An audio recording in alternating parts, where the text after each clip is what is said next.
সন্ত্রাসী হামলার প্রতিবাদে জাতীয় নাগরিক পার্টি এনসিপি ঢাকা মহানগর উত্তর দক্ষিণের পক্ষ থেকে এই বিক্ষোভ মিছিল সমাবেশ অনুষ্ঠিত হচ্ছে।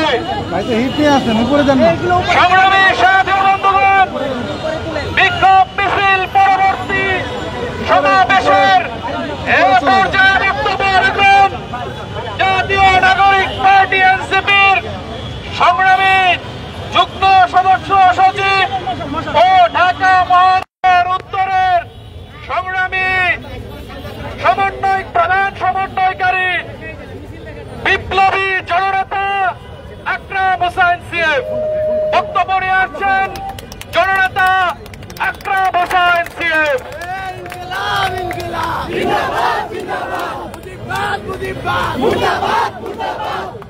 সংগ্রামী ভাই বোনেরা, আমরা একটি কথা স্পষ্ট ভাবে বলে দিতে চাই, যারা হামলা করেছে তাদের সবাইকে আগামী 48 ঘন্টার মধ্যে আইনের আওতায় আনতে হবে।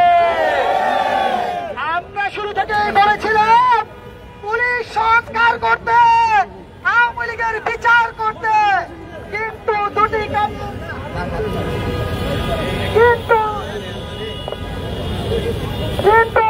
দুটি কাজের একটি কাজও করা হয়নি ঠিকঠাক মতো।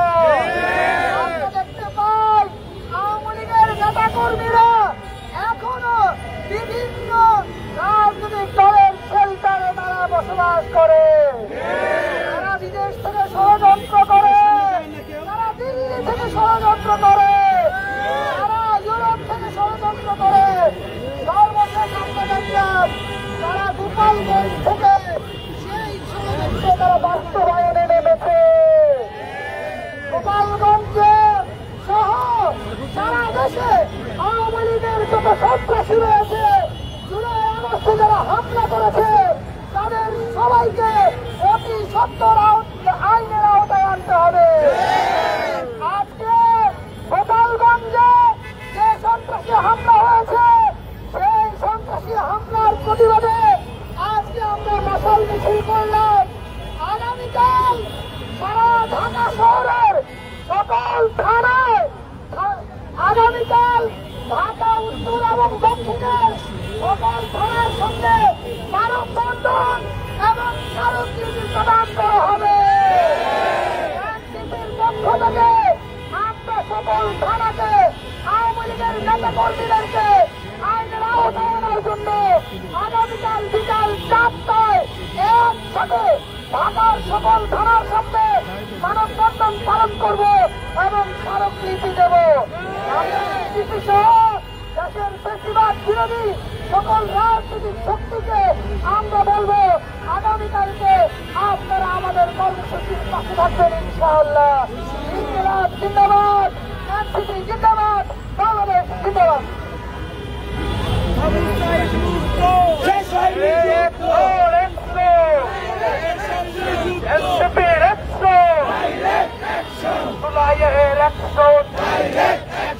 মুজিববাদের রাস্তা দাও, ভেঙে দাও, ঘুরিয়ে দাও, মুজিববাদের রাস্তা দাও, যেই হাত মানুষ মারে, যেই হাত বোমা মারে, সংগ্রামী সাথী বন্ধুগণ, জাতীয় নাগরিক পার্টি এনসিপি ঢাকা মহানগর উত্তর ও দক্ষিণ কর্তৃক আয়োজিত আজকের এই বিক্ষোভ মিছিল পরবর্তী সমাপনী সমাবেশের এ পর্যায়ে সমাপনী বক্তব্য নিয়ে আসছেন জাতীয় নাগরিক পার্টি এনসিপির সংগ্রামী যুগ্ম সদস্য সচিব ও ঢাকা মহানগর দক্ষিণের সংগ্রামী প্রধান সমন্বয়কারী জননেতা ইসাম উদ্দিন। জননেতা ইসাম উদ্দিন।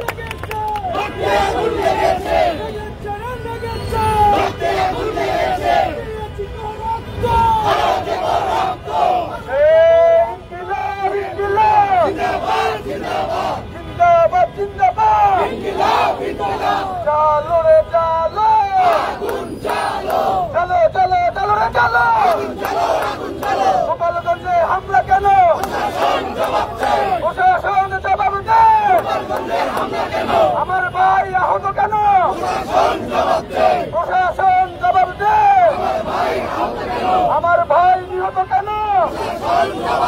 প্রশাসন জবাব দে। সংগ্রামী জনতা, আপনারা দেখেছেন গোপালগঞ্জের জুলাই গণপদযাত্রার অংশ হিসাবে এই সন্ত্রাসী কায়দায় হামলা করা হয়েছে। এর মাধ্যমে প্রমাণিত হয়েছে এখনো আমাদের যুদ্ধ শেষ হয়ে যায় নাই, এখনো বিপ্লব পরিপূর্ণভাবে সাধিত হয় না। বিপ্লবীরা এখনো ঘরে ফিরে যাওয়ার সুযোগ নেই। বাংলাদেশ পরিপূর্ণভাবে স্বাধীন হওয়া না হওয়া পর্যন্ত, এখনো পর্যন্ত ফ্যাসিস্টের দোসররা এখনো পর্যন্ত পরিপূর্ণভাবে মূলোৎপাদিত না হওয়া পর্যন্ত আমরা বিপ্লবীরা ঘরে ফিরে যাব না, যাব না, যাব না। সংগ্রামী জনতা, আপনারা দেখেছেন আমরা শুরু থেকে গণহত্যার বিচারের দাবি করে আসছি, আমরা সংস্কারের দাবি করে আসছি, কিন্তু আমাদের সংস্কার এবং বিচারের দাবিতে একটি শ্রেণী গোষ্ঠী তারা পরিকল্পিতভাবে দাঁড়িয়ে যাচ্ছে। কারণ যৌক্তিক সংস্কার না হলে, পরিকল্পিতভাবে বিচার না হলে আওয়ামী লীগ নতুন করে নতুন চেহারায় নতুন সুরতে আবার বাংলাদেশে পুনর্বাসিত হবে। তার একটা সিম্পটম আজকে আমরা গোপালগঞ্জে দেখতে পেয়েছি। এইভাবে যদি সংস্কার না হয়, এটা 1990 সালে হয়েছে, এটা 2000 পরবর্তী সময়ে হয়েছে, এটা 2009 পরবর্তী সময়ে হয়েছে। আবারও সংস্কারের মূলা ঝুলিয়ে যদি এই তারুণ্যকে যদি আবারও প্রতারিত করা হয়, তাহলে আমাদের তারুণ্যকে, এই জাতিকে আবারও 2000 তরুণকে রক্ত দিতে হবে, আবারও রাজপথে মা বোনদেরকে নামে আসতে হবে। কিন্তু আমরা বারবার রক্ত দিতে পারবো না। আমাদেরকে এখনই এই ফ্যাসিবাদের দোসরকে, এই সুবিধাভোগীদেরকে, এই খুনি লীগকে, এই সন্ত্রাসী লীগকে, এই ছাত্র লীগকে, এই নিষিদ্ধ ঘোষিত যুবক লীগকে এখনই মূলোৎপাদিত করে বাংলাদেশকে পরিপূর্ণভাবে স্বাধীন করতেই হবে। আমি আবারও হুঁশিয়ার করে দিতে চাই যে প্রশাসন নির্লিপ্ত ছিল, যে পূর্ব পরিকল্পিত হামলা হয়েছে জুলাই বিপ্লবীদের উপরে, জুলাই গণ অভ্যুত্থানের নায়কদের উপরে, এটা প্রশাসন আগে থেকে জানতো। এরা বীরপুরে ছাত্রলীগের মোল্লা ফারুকের নেতৃত্ব হয়েছিল এবং এটা ডিজিএফআই এনএসআই এর নৌকো দর্শনের বাইরে থাকার কথা নয়। তাহলে কেন বিপ্লবের মহানায়কদের উপরে হামলা হলো? কেন পূর্ব পরিকল্পনা করে এই হামলা ঠেকানো গেল না? আমরা প্রশাসনকে, আমার উপবর্তী বক্তা বলে গেছে, আমরা 48 ঘন্টা সময় বেঁধে দিলাম। এর মধ্যে ভিডিও ফুটেজ থেকে চিহ্নিত করে যদি সন্ত্রাসীদেরকে গ্রেফতার করে দৃষ্টান্তমূলক শাস্তির আওতায় না আনা হয়, তাহলে আমরা কিন্তু পাড়ায়, মহল্লায়, মহানগরীতে, জেলা, উপজেলায়, বিভাগে দুর্বার আন্দোলন গড়ে তুলব। আমরা কিন্তু আরেকটা চুলাই রচনা করবো। সর্বশেষ আগামীকাল ঢাকা মহানগর উত্তর এবং দক্ষিণের প্রত্যেকটা থানা ওয়ার্ডে মানববন্ধন এবং থানায় স্মারকলিপির মাধ্যমে আমরা আগামীকালের কর্মসূচি ঘোষণা করছি। প্রত্যেকটি থানা এবং ওয়ার্ডের এনসিপি সেই কর্মসূচি সফলভাবে বাস্তবায়ন করার জন্য উদাত্ত আহ্বান জানিয়ে আজকের এই কর্মসূচি আনুষ্ঠানিকভাবে এখানে সমাপনী ঘোষণা করছি। সবাইকে ধন্যবাদ। আসসালামু আলাইকুম ওয়া রাহমাতুল্লাহ। এই পর্যায়ে আপনাদের সঙ্গে সংযুক্ত বক্তব্য রাখছেন ঢাকা মহানগরী দক্ষিণের যুগ্ম সমন্বয়ক জনাব হাসান সাহেব।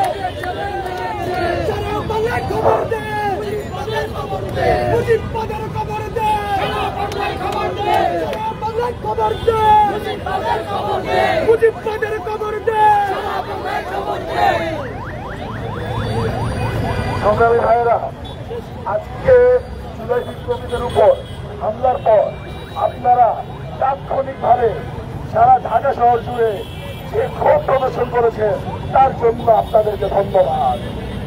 ইনশাল্লাহ আমরা কি সামনে এইভাবে ঐক্যবদ্ধ থাকবো?